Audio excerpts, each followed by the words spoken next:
स्वर्ग वास्तविक है, लेकिन नर्क भी वास्तविक है। आइए हमारे साथ चलिए वसूल और आइडन की उस अनोखी जिंदगी में जहां दिव्य लोक से साक्षात्कार हकीकत बन जाते हैं। अध्याय 9। अलौकिक। अनुग्रह का प्रत्येक कार्य अलौकिक होता है। मेरे जीवन में जो भी ये अलौकिक और रहस्यमय अनुभूतियां घटित हुई है, वे सब ईश्वर से ही आती है।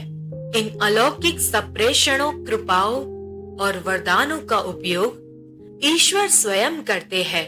मेरी किसी सक्रियता के बिना दर्शन, आध्यात्मिक स्वप्न, चमत्कार, सुगंधे और ज्ञान प्रकाश, ये सब उनकी महिमा के लिए, हमारे हित के लिए और पूरी कलीसिया के लाभ के लिए विपुल रूप से मुझे प्रदान किए गए हैं। ईश्वर स्वयं समझाते हैं, मैं तुम्हें यह ज्ञात कराना चाहता हूँ कि मैं कैसे कार्य करता हूँ। क्या तुमने नहीं सुना कि मैं स्वप्नों, दर्शनों और चिन्हों के द्वारा बोलता हूँ। मैं एक रीति से बोलता हूँ, फिर दूसरी रीति से, जब तक मेरी वाणी सुनी न जाए। किंतु हर स्वप्न ईश्वर का संदेश नहीं होता। केवल आध्यात्मिक स्वप्न, जिन्हें ईश्वर की निंद्रा भाषा कहा जाता है, पवित्र बाइबल में ईश्वर अपने नबी को स्वप्नों का स्वप्न दृष्टा कहकर बुलाते हैं। स्वप्न का यह गुण है कि एक तीव्र गति से चलने वाले दृश्य क्रम में ईश्वर बहुत कम चेतन हस्तक्षेप के साथ अपने को प्रकट कर लेते हैं। मेरे अपने जीवन में भी मुझे अनेक आध्यात्मिक स्वप्न प्राप्त हुए हैं, जिन्हें मैं कभी कभी दर्शन भी कहती हूँ।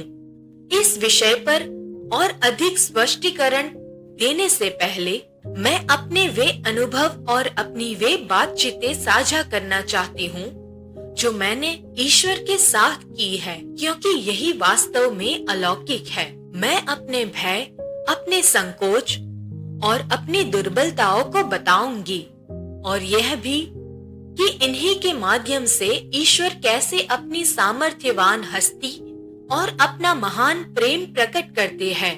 सितंबर 1987 की एक दिन की घटना। उसी वर्ष जब मैं स्विट्जरलैंड आई थी, मैं परेशान हो उठी थी कि अभी तक मुझे ईश्वर के संदेशों को बांटने और उन पर बोलने का अवसर नहीं मिल रहा था। प्रभु मुझे भीतर से किसी प्रकार प्रेरित कर रहे थे कि इन संदेशों को साझा करूं, और फिर भी अपनी अपरिमेय बुद्धि में वे अभी कोई द्वार नहीं खोल रहे थे, क्योंकि उनके लिए समय वही होता है जो वे निर्धारित करते हैं। अधीर होकर मैंने यीशु से कहा, आप मुझसे अपने संदेशों को प्रकट कराने के लिए कह रहे हैं, पर मैं तो अभी कुछ कर ही नहीं रही हूँ। अभी तो मैं केवल कुछ प्रतिलिपियां बना रही हूँ और उन्हीं को अपने कुछ संबंधियों और मित्रों को दे रही हूँ जो पढ़ना चाहते हैं। यीशु ने शांत स्वर में उत्तर दिया, तुम प्रतिलिपियों से कहीं अधिक करोगी। कई दिनों तक मैं ईश्वर से पूछती रही कि उन्होंने मुझे एक पेशेवर पापिनी को क्यों चुना। मैं उनसे विनती करती कि मेरी जगह किसी पवित्र नन को चुन ले और उन्हें ही संदेश दे दे। ईश्वर अत्यंत धैर्य से मेरी यह बकवास सुनते रहे, मुझे बोलने देते रहे और फिर सरलता से बोले, नहीं नहीं, मैं तुम्हें ही चाहता हूँ। तुम अपने युग का आदर्श नमूना हो। मुझे ज्ञात था कि यह प्रशंसा नहीं थी। क्या सचमुच मैं आज की अपनी पीढ़ी की दशा का प्रतिबिंब थी? मैं अभी उच्चतर अनुभवों के लिए तैयार नहीं थी, किंतु ईश्वर मेरी आत्मा के लिए बहुत कुछ कर रहे थे। मेरे मन को ऊपर उठाकर स्वर्ग के ऊंचे स्तरों का स्वाद चखाते हुए और अपनी महिमा को प्रकट करते हुए उन्होंने कहा, आओ मेरे ऊपर झुको, समय अभी नहीं आया है। इस बीच सतर्क रहो और जागते रहो। मानव मन जब चौकस नहीं रहता तो भटकने का खतरा बना रहता है। ईश्वर चाहते थे कि मैं अपने अतीत को याद करूं ताकि अंतर को स्पष्ट पहचान सकूं। उन्होंने इस प्रकार समझाया। मुझे यह जानकर प्रसन्नता हुई कि यद्यपि तुमने मुझे मानो भुला दिया था, फिर भी तुमने मेरी वाणी सुनी। मैं चाहता था कि तुम मुझे प्रेम करो। मैं चाहता था कि तुम जानो कि मैं तुम्हें कितना प्रेम करता हूँ। यह सीख लो कि मैं ईश्वर जो ठान लेता हूँ उससे पूरा करता हूँ। उनके शब्दों ने मुझे सांत्वना दी और मैं हल्की हो गई। वे आगे कहने लगे, जब मैं पहली बार तुम्हें प्रकट हुआ था, मैंने तुम्हें थाम लिया था ताकि तुम अपना सिर उठाकर उस प्रभु को देखो जो तुम्हारे सम्मुख खड़ा था। जब तुमने अपना सिर उठाया, मैंने तुम्हारी आंखों में देखा और अनुभव किया कि तुम अपने आप को कितनी अप्रेमित समझती हो, अर्थात ईश्वर की ओर से अप्रेमित।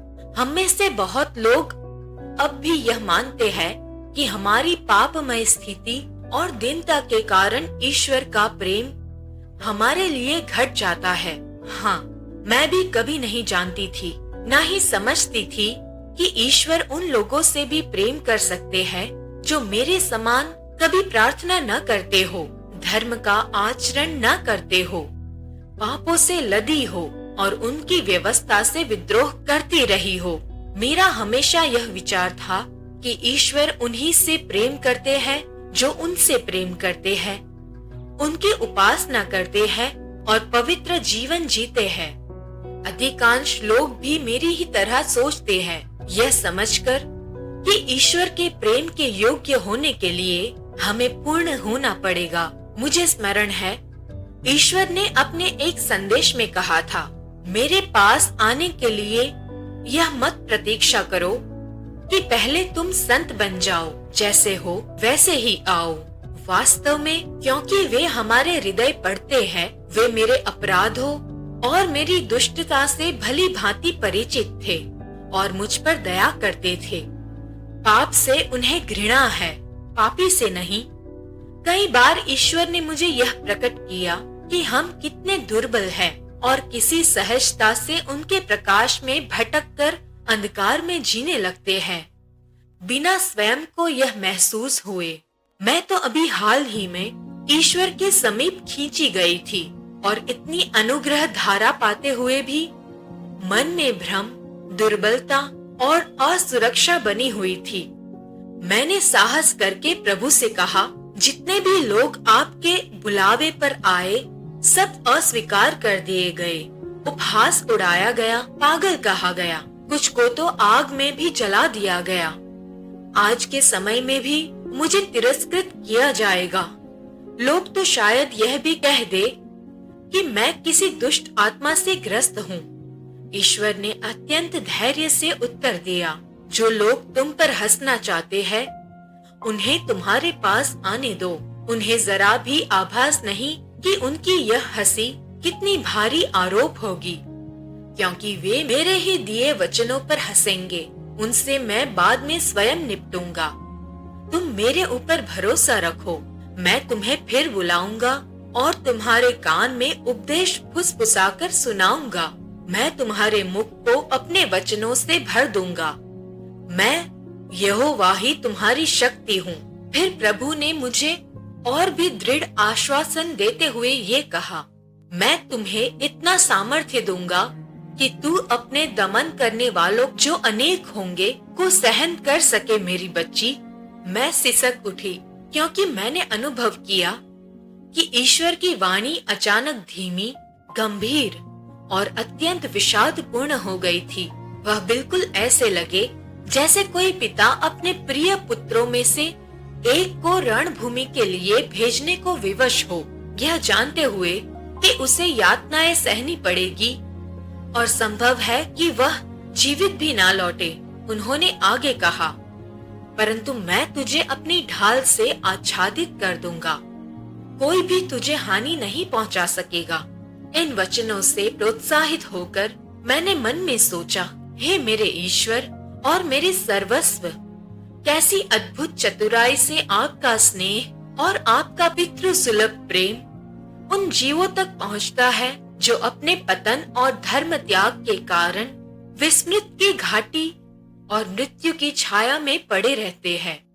अंतर मन में मुझे आभास हो रहा था कि ईश्वर मुझे केवल बड़ी परीक्षाओं के लिए ही नहीं, बल्कि शत्रु का सामना करने के लिए भी तैयार कर रहे हैं। उन सब चीजों के लिए जो किसी का हृदय पीड़ा से छलनी कर देती है। उस संदेश के प्रभाव मेरे भीतर फिर चलने लगे और मेरे हृदय में अशांति बढ़ गई। मुझे लोगों के उपहास का भय सताने लगा। मेरी मानव स्वभाव की दुर्बलता फिर मेरी आत्मा पर हावी होने लगी। मैंने तर्क किया, मेरे प्रभु और मेरे राजा, यद्यपि आपने मुझे अपने स्वर्गीय दरबार के एक अत्यंत श्रेष्ठ राजकुमार को भेजा, उन सर्वोच्च कोटि के प्रधान स्वर्गदूतों में से एक को, जो मेरे प्राण को आकर्षित कर मुझे आपकी ओर खींच लाए, फिर भी मैं इस कार्य के लिए स्वयं को सर्वदा अयोग्य पाती हूँ। मैं तो अतिशय तुच्छ हूँ। मेरी आत्मा पर दाग है, अनेक दुर्बलताएं हैं। ऐसी निर्धनता द्वारा आप कौन सी महिमा प्राप्त करेंगे? क्या यह आपके राजदंड का मान घटा न देगा? और फिर यह 1987 है। आज लोग इस प्रकार के प्रकाशन को स्वीकार नहीं करेंगे। वे कहेंगे, हमारे पास पवित्र बाइबल है, उसी का अध्ययन पर्याप्त है। तब ईश्वर ने उत्तर दिया, ये कलीसियाई संदेश एक पुनस्मरण है, क्योंकि मेरे हृदय में करुणा का दिन था। मेरी उद्धारकारी सहायता की घड़ी आ पहुंची है। क्या अंततः मैं पिता नहीं हूँ? क्या मैं अपनी संतानों का उद्धार नहीं? मैं तुम्हें स्मरण कराना चाहता हूँ कि मेरा वचन पढ़े जाने के लिए है। मेरा वचन मंगलमय है। मैं सर्वशक्तिमान ईश्वर हूँ, और जब मुझे प्रसन्नता हो, मैं बाहर आकर प्रकट होने के लिए स्वतंत्र हूँ। तुमने क्यों सोचा, पुत्री, क्या यह कोई अंतर डालता है कि तुम 1987 में हो? तुम्हारा काल युग मेरे लिए कोई भेद नहीं रखता। सुनो, मेरे लिए 1000 वर्ष तो बीते कल के समान है। मेरा द्वार सदैव खुला रहेगा। मैं धीमे से बोली, यीशु ने हमें एक बार बताया था कि कोई नबी अपने ही देश में स्वीकार नहीं किया जाता। बहुत से लोग मुझे आपके संदेशवाहक के रूप में स्वीकार नहीं करेंगे। आपके अधिकांश दूतों का उपहास किया गया, उन्हें पागल कहा गया, उन पर दुष्ट आत्माओं का दोष लगाया गया, कुछ तो मार दिए गए। शांत रहो पुत्री, मेरे ऊपर झुको। मैं ईश्वर तुम्हारी शक्ति बनूंगा। मेरे साथ तुम्हें किसी बात का भय नहीं होना चाहिए। मैं तुम्हारी सहायता करूंगा। मैं ईश्वर के वचन प्राप्त कर रही थी, फिर भी जिन अद्भुत बातों का अनुभव मैंने किया था, उनके बावजूद मैं भीतर ही भीतर चिंतित और किसी बंधन में जकड़ी सी महसूस कर रही थी। इतनी अद्वितीय एकता प्राप्त करने के बाद भी मेरा आत्मविश्वास अधूरा था। प्रतिदिन मुझे बुलावा मिलता और मैं स्वर्गीय शिक्षाओं से अपनी कॉपियां भरती जाती, पर मुझे यह नहीं मालूम था कि यह सब मुझे कहाँ ले जा रहा है। मैं प्राकृतिक और अलौकिक दोनों के बीच बंधी हुई जी रही थी। इसी बीच वह निरंतर मुझे दर्शन और हमारे समय के लिए भविष्यवाणियां दे रहे थे, और फिर भी मेरी प्रतिक्रियाएं उतनी समर्पित नहीं थी जितनी होनी चाहिए थी। इन दिनों की इस दुर्बलता में ईश्वर ने मुझे प्रोत्साहित करने के लिए एक आध्यात्मिक स्वप्न दिया। स्वप्न में मैंने स्वयं को एक ऊबड़ खाबड़ पथ पर चलते देखा। चलते चलते मैं ठोकर खाकर गिर गई। मैंने ऊपर दृष्टि उठाई तो प्रभु यीशु के नंगे पांव दिखाई दिए। वे झुके और मुझे उठाकर खड़ा किया। मैंने पीछे मुड़कर देखा। एक परिचित चेहरा, एक सन्यासी। वे इटालियन में बोल रहे थे और हाथों से संकेत कर रहे थे। यद्यपि उनसे मेरा कोई पूर्व परिचय नहीं था, केवल ख्याति भर सुनी थी, फिर भी मैंने उन्हें पहचान लिया। वे इटली के भक्त संत पाद्रे पियो थे, जो 1900 के दशक में जीवित थे और जिनके हाथ पैरों में प्रभु के घाव स्टिग्माटा प्रत्यक्ष दृष्टि गोचर होते थे। पाद्रे पियो मुझे यह समझा रहे थे कि मैं उस पथ से पीछे न हटूं जिस पर ईश्वर ने मुझे चलाया है। वे मेरे संशयों से खिन्न प्रतीत हो रहे थे। उनके निकट ही पर मुझसे कुछ दूरी पर संत फ्रांसिस असीसी खड़े थे और उनके पास ही एक अत्यंत ऊंची सीढ़ी पर, जो सीधी स्वर्ग तक जाती दिखाई दे रही थी, ऊपर दृष्टि उठाई तो उस सीढ़ी के शिखर पर अनेक संतों की आकृतियां दिखी। वे मुझे ऊपर आने का संकेत कर रहे थे। तभी मुझे लगा कि मैं तो एकदम नीचे खड़ी हूँ, पहली सीढ़ी पर पैर भी नहीं रखा। मेरी चढ़ाई तो अभी आरंभ ही नहीं हुई। अगले दिन इस स्वप्न के तुरंत बाद मुझे स्वर्ग से एक आह्वान मिला और वह स्वयं संत पियो का था। उन्होंने मुझे प्रोत्साहन देते हुए कहा, इयो सोनो कौनते, अर्थात मैं तुम्हारे साथ हूँ। मैं आश्चर्यचकित रह गई। मैंने यीशु से पूछा, क्या वह आपके साथ है? प्रभु ने उत्तर दिया, हाँ वसूला, वह मेरे साथ है और मेरे द्वारा ही धन्य ठहराए गए हैं। ईश्वर हमें इस प्रकार के आध्यात्मिक स्वप्न और अन्य अलौकिक संकेत देते हैं ताकि हमें अपनी उपस्थिति का विश्वास दिलाए। अपने अनुभवों से मैंने यह समझना सीखा है कि ईश्वर का अलौकिक कार्य प्राकृतिक और प्राकृत कार्यों से भिन्न होता है। हमारी आत्मा प्राकृतिक वस्तुओं को सहज पकड़ लेती है क्योंकि वे भौतिक जगत से संबंधित होती है। जैसे किसी रम्य दृश्य को देखकर ईश्वर की शोभा का स्मरण हो जाना। प्राकृत कार्य वे होते हैं जो भौतिक प्रकृति से परे किसी दूत या दुष्ट आत्मा की क्रियाओं से उत्पन्न होते हैं, परंतु ईश्वर इससे भी आगे जा सकते हैं। वे पश्चाताप, स्तुति और धन्यवाद की आध्यात्मिक कृपाएं आत्मा के अत्यंत गहरे स्थानों में प्रवाहित कर देते हैं, जो पल भर में संपूर्ण परिवर्तन ला देती है। वे हमारे हृदय को स्पर्श कर सकते हैं, हमें रूपांतरित कर सकते हैं और प्रार्थना के जीवन में खींच सकते हैं। ऐसी कृपा केवल ईश्वर से ही आती है। ईश्वर से मेरी अलौकिक वार्ताएं अनेक प्रकार से होती है। मुख्य रूप वही है जब वे मुझे बुलाते हैं। मैं उनकी पुकार को चाहे उनके स्वर से या हृदय में उठने वाले संकेत से तुरंत पहचान लेती हूँ और मैं जान जाती हूँ कि वे मुझे सुनने के लिए कह रहे हैं। इस प्रकार का संवाद लोक्यूशन कहलाता है। तब मैं जो कुछ भी इस संसार में कर रही होती हूँ उसमें व्याकुलता आने लगती है। मन चाहता है कि सब शीघ्र पूरा कर दो ताकि आध्यात्मिक जगत की ओर स्वतंत्र होकर दौड़ सकूं। ईश्वर एक चुंबक के समान है जो मुझे खींच लेते हैं और एक बार जुड़ जाने पर मैं छूटना नहीं चाहती। मेरी आत्मा उस समय उठ जाती है और आनंद से परिपूर्ण हो जाती है जब अपने प्रभुत्वपूर्ण ढंग में वे मुझे अपना संदेश लिखने के लिए आमंत्रित करते हैं। जैसे ही मैं अपनी पेंसिल उठाती हूँ, मेरे हाथ में एक झंझनाहट सी होती है, मानो विद्युत सी दौड़ गई हो और मैं उनका संदेश सुनना आरंभ कर देती हूँ। जो मैं सुनती हूँ वही लिखती हूँ। वे बोलते हैं और मैं उनके प्रत्येक वचन को वैसे ही लिख लेती हूँ। जब वे अपना मुख खोलकर बोलते हैं, एक प्रकाश किरण बाहर निकलती है और मुझे ढक लेती है। तब वे मधुर स्वर में कहते हैं, क्या तुम अब भी इसी रीति से मेरे साथ रहना और लिखना चाहती हो? मुझे स्मरण दिलाते हुए कि हमारी इच्छा को मान देने की स्वतंत्रता बनी हुई है।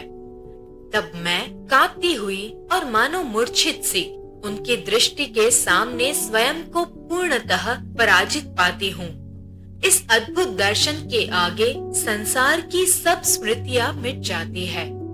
उनकी यह पारलौकिक ज्योति किसी पर भी चमक सकती है जो अपनी इच्छा उन्हें अर्पित करने को तैयार हो। हाँ, किसी पर भी बिना किसी अपवाद के संदेश ग्रहण करते समय मैं किसी भी प्रकार के उन्माद या तंद्रा में नहीं चली जाती, जैसा कि उन लोगों के साथ होता है जो तांत्रिक, प्रेत विद्या, यह स्वचालित लेखन में पढ़ते हैं। यह उन परमानंदावस्थाओं से भी भिन्न है जिन्हें कुछ संतों ने वर्णित किया है, जब वे पूर्ण रूप से अलौकिक जगत में डूब जाते हैं। जब कोई व्यक्ति परमानंद में होता है, जैसा संतों ने कहा है, तो वह देह जगत में पूर्णतः हट जाता है।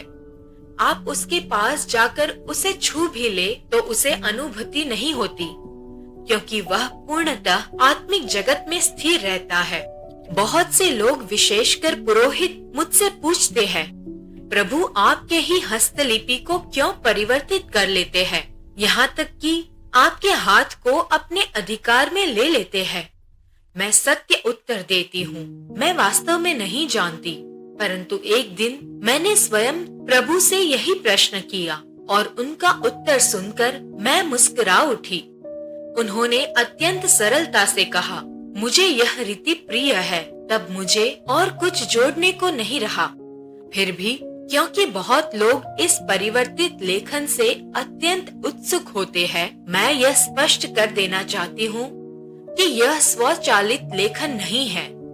फ्रांस के फाक्यूर्ती, जो कि एक प्रसिद्ध तथा शक्तिशाली भूत विधा विशेषज्ञ है और एक कुशल हस्तलिपि विशेषज्ञ भी, उन्होंने मेरे अनुभवों का अध्ययन किया है, जैसे अन्य ग्राफोलॉजिस्ट ने भी किया। वे भली भांति जानते थे कि स्वचालित लेखन करने वालों में जो संकेत मिलते हैं, स्वचालित लेखन करने वालों को प्रायः कुछ दुष्परिणाम भुगतने पड़ते हैं और वे अंततः किसी आत्मा के वश में आने के जोखिम तक पहुंच जाते हैं। इन विशेषज्ञों ने पाया कि संदेशों की लिखावट का स्वचालित लेखन से कोई संबंध नहीं है। फाक्यूर्ती ने मेरे लिखने के ढंग से और स्वचालित लेखन के ढंग के बीच कई महत्वपूर्ण और नए भेद स्पष्ट किए। उन्होंने संदेशों की इस लेखन शैली को हायरेटिक राइटिंग कहा, अर्थात पवित्र लेखन।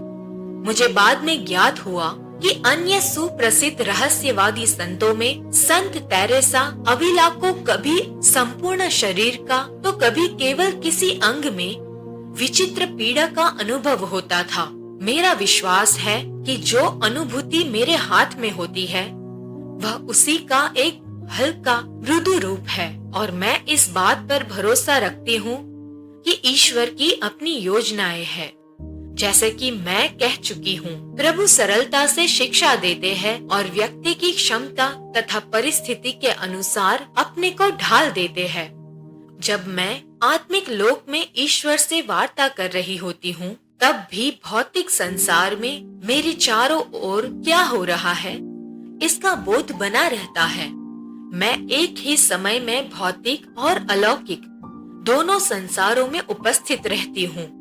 एक बार बांग्लादेश में जब मैं एक संवाद प्राप्त कर रही थी और उन्हें संदेश लिख रही थी, मेरी सहायक भीतर आकर ऊंची आवाज में किसी बात को लेकर चिल्लाने लगी। एक तार आया था जिस पर मुझे हस्ताक्षर करने थे। यह व्यवधान उस क्षण इतना तीव्र था कि मैं चीढ़कर बोल उठी, बाहर जाओ। परंतु तब यीशु, जो अत्यंत कोमल है, उन्होंने मुझे धीरे से टोकते हुए कहा, शांत रहो। उनका यह मृदुल स्वर मानो ठंडी जलधारा बनकर मेरे मन की तीक्ष्णता को बुझा गया और मैं फिर समझ गई कि वे इतने विनीत और नम्र है। कभी कभी यह संवाद प्रार्थना से भी प्रारंभ हो जाता है। मैं सामान्य रीति से प्रार्थना करना आरंभ करती हूँ और अपने विचार उन्हें लिखती जाती हूँ, परंतु जैसे जैसे मैं लिखती हूँ वे सीधे उत्तर देने लगते हैं और मैं वे ही शब्द लिखने लगती हूँ जो वे मुझे कह रहे होते हैं। यह वह अद्वितीय वरदान है जो ईश्वर ने मुझे दिया है। उन्होंने मुझसे कहा है, अन्य लोगों के विपरीत जो मेरा वचन एक वरदान के रूप में पाते हैं और जिन्हें मैं अपनी इच्छा से ही भेंट देता हूँ, तुम्हें मैंने एक विशेष वरदान दिया है। जब चाहे तुम मुझे पुकार सकती हो। देखो, यह विशेष अधिकार मैंने तुम्हें उसी अनुपात में दिया है जैसी मेरे द्वारा तुम्हें दी गई जिम्मेदारी है, और उसी अनुपात में जितना मेरा भार तुम पर रखा गया है।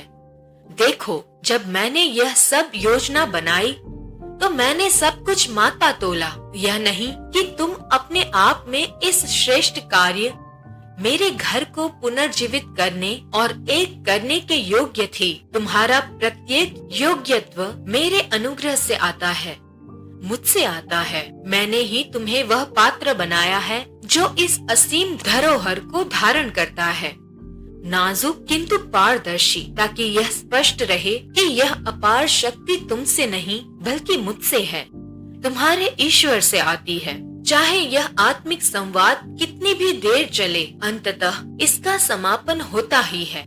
और जब यह समाप्त होता है तो वह एक प्रकार का अवनति क्षण होता है। मैं कहूँगी वह पीड़ादायक होता है। कल्पना करो कि तुम एक उज्जवल, दिव्य और राजसी दरबार में खड़ी हो और अचानक तुम्हें नीचे अंधकार और धुएं सरीखी गंध में खींच लिया जाए। जब यह होता है मैं अपने चारों ओर देखती हूँ और जैसा ईश्वर ने एक बार कहा था, अब भी स्वर्गीय ओस से भीगी हुई मैं इस भौतिक जगत को देखती हूँ और समझती हूँ कि यहाँ की वस्तुएं कितनी तुच्छ है। जिन बातों को मैंने पृथ्वी पर महत्वपूर्ण माना था वे ईश्वर की महिमा के सामने कुछ भी नहीं है। एक बार मैं अपनी एक प्रिय मित्र के साथ थी और उसी समय ईश्वर ने मुझे पुकारा। उन्होंने मेरी आत्मा को अपने स्वर्गीय दरबार में उठाया और वहाँ मुझे एक संदेश दिया।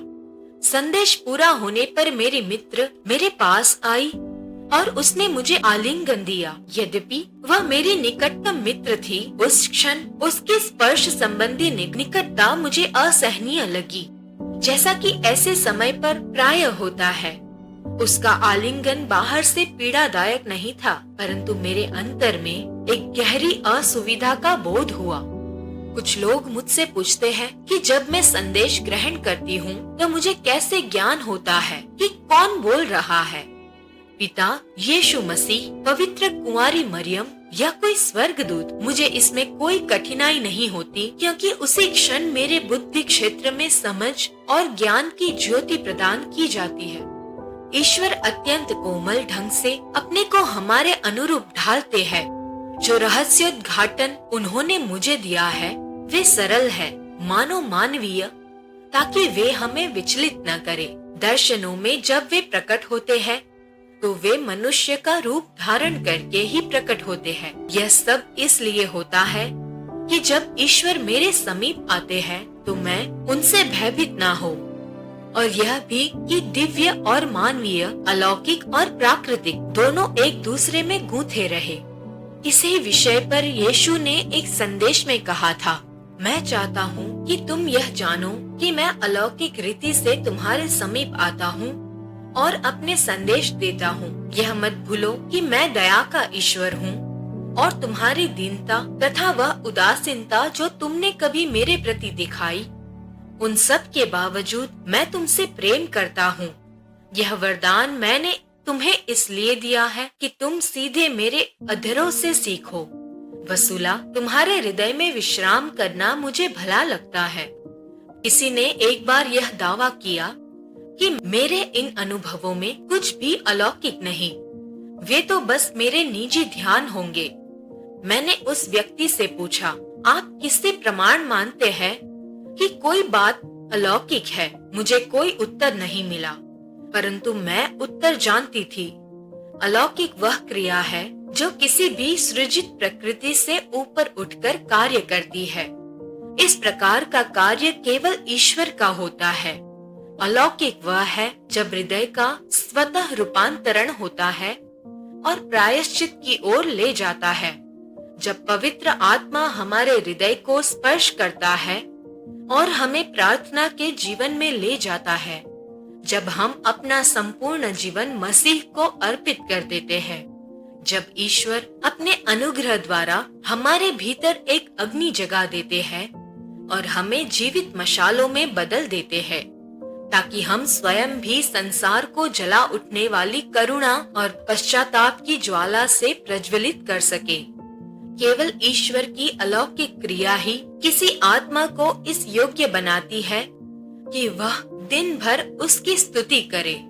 मेरे कुछ पुराने मित्र जिन्हें ईश्वर के विषय में कुछ भी पता नहीं था, कभी कहते शायद यह सब तुम्हारे मन से आ रहा हो, कोई ESP अर्थात अति संवेदी धारणा या अवचेतन का खेल। तुम जानती हो अवचेतन कैसी चालें चल सकता है। मैं उन्हें उत्तर देती हूँ, मेरे अवचेतन में आध्यात्मिक बातों का कोई ज्ञान ही नहीं था, अतः यह अनुभूति किसी खाली पृष्ठ से उत्पन्न नहीं हो सकती। वे आगे कहते शायद तुम्हारे अंतर में कहीं यह इच्छा दबी हुई थी कि तुम एक धर्म बहन बनो, और यह सब उसी दबी हुई कल्पना या इच्छा का परिणाम है। और वे जारी रखते हैं, मैंने कहा मैं तो सदा स्वच्छंद रही हूँ और कभी दबाव महसूस नहीं किया, और आप किसी प्रकार समझाएंगे कि मेरे जैसी स्त्री जिसने 1 घंटा भी धर्म शिक्षा का पाठ नहीं पढ़ा हो, आध्यात्मिक बातों को किस रीति से जानने लगी? क्या यह मेरी कल्पना से उपजा और वे अनगिनत परिवर्तन जो इन संदेशों को सुनकर लोगों में हुए, क्या वह भी मेरी कल्पना का परिणाम है? कुछ धर्म गुरुओं ने यह निर्णय कर लिया कि ये रहस्यमय घटनाएं मेरी कल्पना या ईश्वर से मिले साक्षात्कार नहीं, बल्कि शत्रु की छल कपट है, जैसा मेरे पुराने मित्र फादर जिम ने सोचा था। उन आलोचना से मैं कहती हूँ, तो क्या शैतान अब परिवर्तित हो गया है? क्योंकि इन अनुभूतियों ने मुझे ईश्वर से प्रेम करने और उनकी सेवा करने में बदल दिया, और अनेक लोगों में भी यही परिवर्तन लाया। इन सब के घटित होने से पहले मुझे अपने जीवन को बदलने का कोई विचार नहीं था। क्या शैतान चाहेगा कि मैं और सहस्त्रों आत्माएं ईश्वर की ओर लौट आए? कौन सा बल मुझे और इतने लोगों को बदल सकता था? यदि वह ईश्वर न होता, किसने रोगियों को चंगा किया और दुष्ट आत्माओं को बाहर किया? कौन हमें पुकारता, प्रेम करता, चेतावनी देता? यद्यपि कुछ धर्म अधिकारियों ने इन संदेशों पर संदेह किया, अनेक ने उन्हें स्वीकार भी किया, कुछ अन्य प्रतीक्षा और परीक्षण की रीति अपनाए हुए है। यह सत्य है कि प्राकृतिक और अलौकिक के बीच कोई वैज्ञानिक माप नहीं, क्या ईश्वर से है क्या नहीं, इसका पूर्ण निर्णय सामान्यतः तब तक नहीं किया जाता जब तक व्यक्ति का जीवन कार्य संपूर्ण न हो जाए। जैसे किसी ग्रंथ को कुछ संदर्भों के आधार पर नहीं आंका जा सकता, वैसे ही कलीसिया भी अंत तक प्रतीक्षा करती है। मैं समझती हूँ कि लोगों के लिए यह स्वीकारना कठिन है कि मेरे जैसी स्त्री को ईश्वर के संदेश मिले। मैं उनके संशय पर दोष नहीं देती, परंतु जब वे इस कार्य के फलों को देखते हैं तो काश वे आनंदित हो और ईश्वर को महिमा दे कि वह कितनी कृपा अपने लोगों को प्रदान करते हैं। संदेशों के अतिरिक्त भी कई अलौकिक घटनाएं हैं जिन्हें मैं बांट सकती हूँ। कुछ समय पूर्व हम पवित्र भूमि की तीर्थ यात्रा पर गए थे। गलील सागर में नौका पर हमारे साथ आए स्वीडन के कुछ लोगों ने मुझसे थोड़ी शिक्षा देने को कहा। हम एक कक्ष में एकत्र हुए। चर्चा के दौरान जैसा बाद में बताया गया, मैंने बड़ी दृढ़ता से कहा, मुझे उत्तर की ओर जाना है और वहाँ के लोगों को साक्ष्य देना है। मेरा तात्पर्य स्वीडन से भी अधिक उत्तर दिशा था। वे चकित हुए और उनमें से एक हंसते हुए बोला, वहाँ तो कोई भी नहीं, सिर्फ रैंडियर और भालू। फिर बताया गया कि मैंने उसे गंभीरता से देखते हुए कहा, हाँ, वहाँ एक आत्मा है जो मुझे जानते हैं। वे जानते हैं कि मुझे ठंड बिल्कुल नहीं भाती।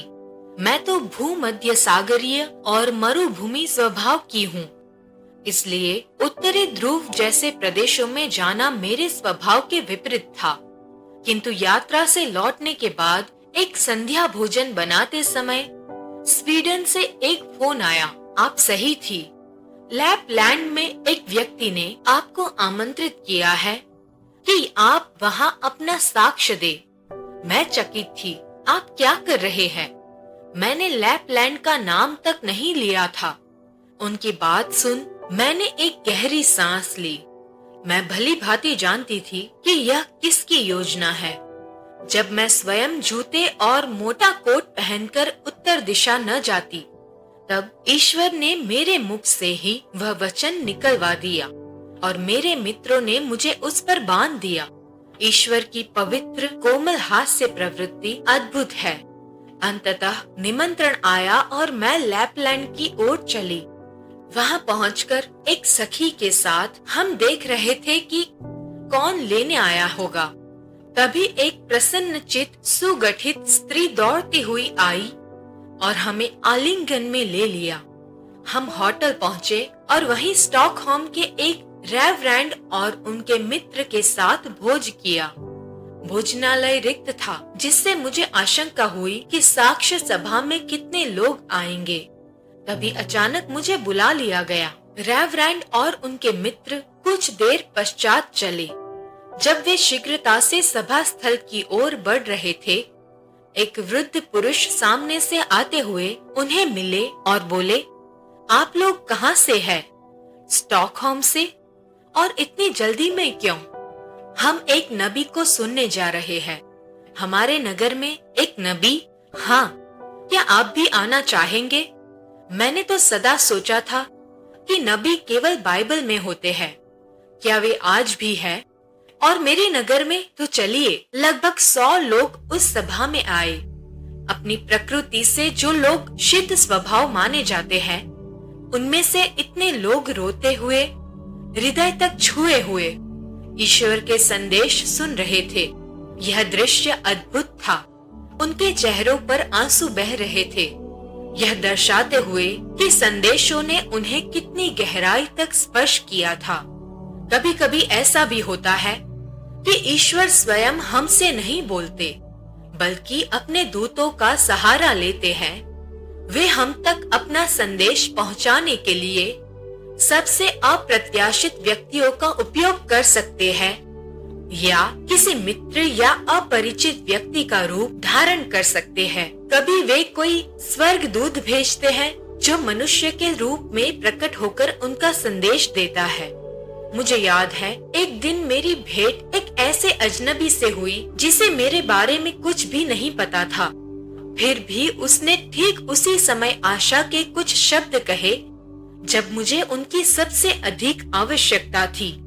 मेरी रीढ़ की हड्डी में डिस्क खिसक गई थी और डॉक्टर ने मुझे 3 महीने तक बिस्तर पर रहने का आदेश दिया था। MRI कराने की आवश्यकता पड़ी तो कोई मित्र मुझे अस्पताल ले गई। वहां मुझे व्हील चेयर पर बिठाकर एक बड़े गलियारे में प्रतीक्षा करवाई गई। तभी एक फटे हाल दाढ़ी मूंछों वाला आदमी मेरे मित्रों के पास आया, रुमाल व लाइटर बेचने लगा। मित्रों ने उससे कुछ सामान खरीदा और वह आगे बढ़ गया, परंतु कुछ ही कदम जाकर वह अचानक मुड़ा और सीधा मेरे पास आकर खड़ा हो गया। मेरी आंखों में देखते हुए उसने कहा, यहाँ के डॉक्टर बहुत अच्छे हैं और तुम जल्द ही ठीक हो जाओगी, क्योंकि तुम्हारा मिशन अभी समाप्त नहीं हुआ है। मैं स्तब्ध रह गई, मेरे मित्र भी। हमने उसे पहले कभी नहीं देखा था और उसे मेरे बारे में कुछ भी पता नहीं था। मैं ईश्वर के तरीकों में थोड़ी बुद्धिमान हो रही थी और समझ गई उस अजनबी के शब्द अस्पताल से कहीं परे किसी स्रोत से आए थे। चाहे हम भान हो या न हो, और चाहे परिस्थितियां अलौकिक हो या बिल्कुल सामान्य, ईश्वर हमें कभी अकेला नहीं छोड़ते। हम कभी परित्यक्त नहीं होते। यह पहली और आखिरी बार नहीं था जब प्रभु ने मुझे प्रोत्साहित किया। एक दिन मुझे इंग्लैंड के ग्रामीण क्षेत्र में अपने साक्ष्य साझा करने के लिए आमंत्रित किया गया था। एक स्थानीय पुरोहित ने पैरिश हॉल में मेरे बोलने की अनुमति दे दी थी और पास के गिरजाघर में पवित्र मिस्सा मनाने की व्यवस्था भी की गई थी। यह सप्ताह के बीच की एक सर्द अंधेरी शाम थी। मुझे वह सभा अभी भी बहुत स्पष्ट याद है। जब मैं बोल रही थी, श्रोताओं के चेहरों की ओर दृष्टि पड़ती रही और बार बार मेरी निगाहें उन पर जा टिकती जो जम्हाइयां ले रहे थे। वहां 200 से अधिक लोग थे। और मुझे तो हर ओर खुले मुंह ही दिखाई दे रहे थे। निश्चय ही वे पूरे दिन काम करके आए थे, परंतु यह मेरे लिए निराशाजनक था। मुझे लगा मानो पवित्र आत्मा ने मेरी गवाही को प्रेरित ही नहीं किया। कोई हिला तक नहीं, सभी थके और निढाल प्रतीत हो रहे थे। अपने वक्तव्य के बाद मैं दुखी थी, कुछ निरुत्साहित भी, और लगा कि संदेश लोगों तक पहुंचा ही नहीं।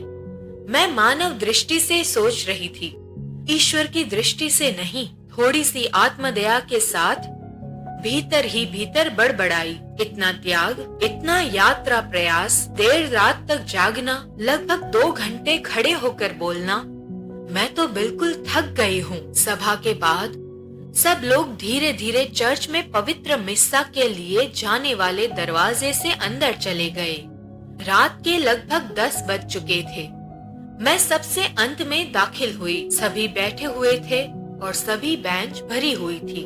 मेरे मन में फिर शिकायत उठी, बहुत खूब, किसी ने मेरे लिए जगह भी नहीं छोड़ी। तभी मैंने बाई और दूसरी पंक्ति में बैठे लगभग 10 वर्ष के एक बालक को देखा। वह खड़ा होकर मुझे हाथ से संकेत कर रहा था कि मैं उसके पास आ जाऊं। मैं थकी हुई उसके पास पहुंची और देखा कि उसने मेरे लिए स्थान बचा कर रखा था। उसी बेंच के दूसरे छोर पर एक एशियाई व्यक्ति बैठा था और वह बालक उनके और मेरे बीच में था। मैंने सोचा, यह इतनी रात यहाँ अकेला कैसे? इसके माता पिता कहाँ हैं? पर वह बिल्कुल अकेला प्रतीत होता था। वह मेरे पास सरक आया, मेरे हाथ पकड़े और मेरी उंगली में पहनी एक जप माला अंगूठी की ओर इशारा करके बोला, यह क्या है? मैंने कहा, यह जप माला अंगूठी है। उसने दूसरी उंगली की अंगूठी की ओर संकेत किया और फिर पूछा, और यह? मैंने कहा, यह भी जप माला अंगूठी है, मुझे एक दर्शन दात्री ने दी थी। मुझे लगा वह अब सोच रहा होगा कि मैं अजीब हूँ। उंगलियों पर इतनी जप मालाएं, जब भी मैं उससे कुछ कहती वह मेरी ओर देखता, और मैंने देखा कि उसकी आंखें बादाम के आकार की हरी नीली चमक लिए हुए थी। तभी पुरोहित आए और पवित्र मिस्सा आरंभ हुआ, और उस बालक के उपस्थिति से मेरा मन हल्का और प्रसन्न हुआ। हम प्रवेश स्तुति गाने लगे। मेरे पीछे पुरोहित की व्यवस्थापिका बैठी थी। वे इतना ऊंचा और बेसुरा गा रही थी कि वह बालक हंस पड़ा और मैं भी मुस्कुराई। मुझे जोर से हंसी रोकनी पड़ी। फिर पवित्र प्रसाद का समय आया।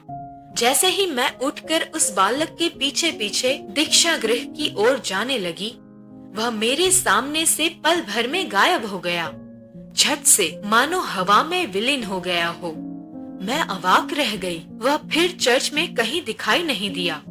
जब प्रभु भविष्यवाणी का वरदान देते हैं, तो उसके साथ एक और वरदान भी देते हैं, विवेक का वरदान। ये दोनों वरदान साथ साथ चलते हैं। आत्माओं को पहचानने या किसी आत्मिक प्रेरणा के स्रोत व उद्देश्य की पहचान करने की क्षमता मेरे लिए अत्यंत महत्वपूर्ण सिद्ध हुई।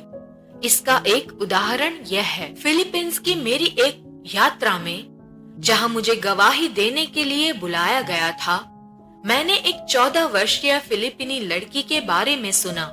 लोगों ने बताया कि उसे भी मसीह से संदेश मिल रहे थे, और वे संदेश मेरे संदेशों से बहुत मिलते जुलते थे। लोग प्रसन्न थे कि उनकी अपनी भूमि की एक कन्या को यह वरदान मिला है। जहाँ भी हम जाते, वे उसे साथ लाते। वह हर समय मेरे आसपास रहती। जब मेरी निर्धारित गवाहियां और कार्यक्रम पूरे हो गए, तो अंतिम दिन हमने आयोजकों और मित्रों के साथ समय बिताया। हमारे साथ आए पुरोहितों ने हमारे लिए पवित्र मिस्सा अर्पित किया। मिस्सा के दौरान वह लड़की मेरे बगल में खड़ी थी। मैंने सोचा कि मैं उसे कुछ दूं। मेरी उंगली में एक जपमाला अंगूठी थी। सच कहूँ तो वह मुझे उतनी पसंद नहीं थी। वह धातु की थी और मैं उसे चांदी या सोने की अंगूठी से बदलना चाहती थी। वह बहुत तंग भी थी। मैंने सोचा कि शायद यह अंगूठी मैं उसे दे दूं। मैंने उसे उंगली से निकालने की कोशिश की, पर वह हिल भी नहीं रही थी। मैंने तय किया कि भोजनावकाश में मैं हाथ पर साबुन लगाकर इसे निकाल सकूंगी। मिस्सा समाप्त हुआ और हम सभी रेस्टोरेंट चले गए। जैसे ही मैं उठने लगी, मैंने देखा अंगूठी मेरी उंगली से गायब थी। वह ऐसे नहीं गिर सकती थी क्योंकि वह बहुत तंग थी। मैं चौंक गई। पुरोहित ने मेरी उलझन देखी और पूछा क्या हुआ। मैंने उन्हें बताया। उन्होंने शांत स्वर में कहा, कुंवारी मरियम नहीं चाहती थी कि वह अंगूठी उस व्यक्ति तक पहुँचे जिसे तुम देना चाहती थी, अतः उन्होंने उसे ले लिया। यह सुनकर मेरी शंका जाग उठी। मैंने उस लड़की के संदेश देखने का आग्रह किया ताकि उनकी सत्यता जांच सकूं। पढ़ते ही समझ गई वह मेरे संदेशों की नकल कर रही थी। उसके स्वर्गदूत का नाम तक मेरे स्वर्गदूत के नाम जैसा था। सब समझ में आ गया। मैंने बात मित्रों को बताई। वे स्तब्ध रह गए। बाद में पता चला कि वह लड़की छल करने वाली थी और कोई उसके पीछे नहीं रहा। सत्य प्रकट हो गया। मैं समझ गई कि प्रभु ने मुझे धोखे से बचाया था।